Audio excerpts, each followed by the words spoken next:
या भूमीमध्ये अजितदादांनी 40 वर्ष दिली. सकाळी 7 वाजल्यापासून रात्री 12 पर्यंत लोकांच्या हितासाठी काम केलं. परिवाराकडे दुर्लक्ष केलं. प्रशासनाला विश्वासात घेतलं. मोठ्या प्रमाणात विकासाची कामं या महाराष्ट्रामध्ये केली.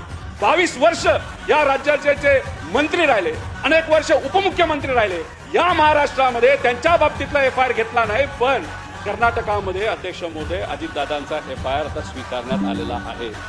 काल संध्याकाळी झालेला हा FIR हा आज सकाळी या राज्याचे महाराष्ट्र राज्याचे DG कडे, त्या राज्य सरकारकडनं, त्या तिथं असणाऱ्या DG कडनं कर्नाटकाच्या हा इथं ऑनलाईन ट्रान्सफर करण्यात आलेला आहे.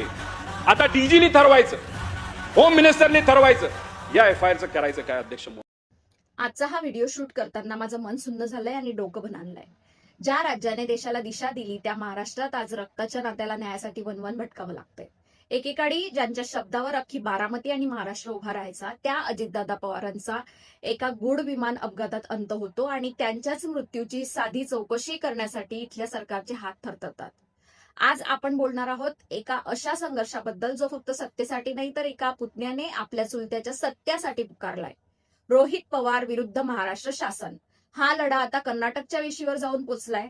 आज राजश्री अनफिल्टर्ड वर सत्य बाहेर येणारच. मंडळी, विचार करा, बारामती आज हे नाव जगात गाजतंय ते तिथल्या विकासामुळे. MIDC असो, शिक्षण संस्था असो की रस्ते, या बारामतीचा कायापालट करण्यासाठी अजितदादांनी आपलं आयुष्य वेचलं.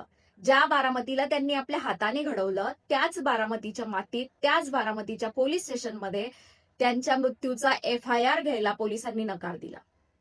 हो, हेच ते भीषण वास्तव आहे. रोहित पवारांनी पुरावे दिले, विनवण्या केल्या, अगदी बारामतीत लोकांनी मोर्चे काढले, रस्ते जाम केले. आमच्या नेत्याच्या मृत्यूचा तपास करा म्हणून लोक टाहो फोडत होते, पण प्रशासनाला पाझर फुटला नाही.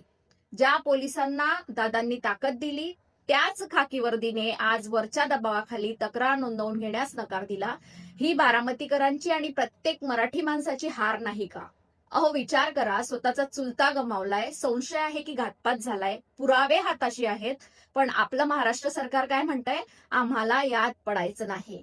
एका मोठ्या नेत्याच्या मृत्यूची साधी FIR नोंदवून घ्यायला इथल्या प्रशासनाचे हात थरथरले का? कोणाला वाचवायचंय? की सत्य बाहेर आलं तर कुणाचे मुखवटे घोडून पडतील याची भीती वाटते. इथं न्याय मिळत नाही म्हणून रोहित पवारांनी कर्नाटकात जाऊन 0 FIR केला. जेव्हा महाराष्ट्राचे दरवाजे बंद झाले तेव्हा रोहित पवार थांबले नाहीत, कारण रक्त गप्प बसू देत नाही. ते गेले थेट कर्नाटकात. विचार करा, आपल्या राज्याचा प्रश्न, आपल्या नेत्याचा मृत्यू, पण न्याय मागायला जावं लागतंय दुसऱ्या राज्यात, जिथं त्यांनी 0 FIR नोंदवला. 0 FIR म्हणजे काय? तर घटना कुठेही घडली असली तरी पोलीस तक्रार घेऊ शकतात आणि नंतर ती संबंधित राज्याकडे वर्ग करतात.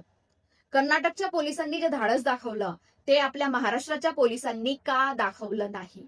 काय भीती होती? कोणाचे नाव बाहेर येणार होते? हा प्रश्न आज प्रत्येक घराघरात विचारला जातोय. आता या प्रकरणात सगळ्यात मोठा ट्विस्ट आलाय. कर्नाटकच्या DGंनी आता ती अधिकृत केस तपासासाठी पुन्हा आपल्या महाराष्ट्राच्या DGंकडे पाठवली आहे. आता कुठे पडणार? महाराष्ट्र सरकारने कितीही पाठ फिरवली तरी आता कायद्याने ही फाईल पुन्हा त्यांच्याच टेबलावर आली आहे. आता कागद दाबणार की पुन्हा एकदा फाईल नॉट फाउंड म्हणणार? कर्नाटकने आपल्याला आरसा दाखवलाय की बाबांनो, तुमच्या राज्यातल्या नेत्याचा सन्मान तुम्हाला राखता येत नसेल तर आम्ही करून दाखवतो. ही आपल्या महाराष्ट्राच्या प्रशासनासाठी सर्वात मोठी नाचक्की आहे. मंडळी, सत्ता येते आणि जाते, मुख्यमंत्री बदलतात, मंत्री बदलतात, पण माणुसकी आणि सत्य संपता कामा नये.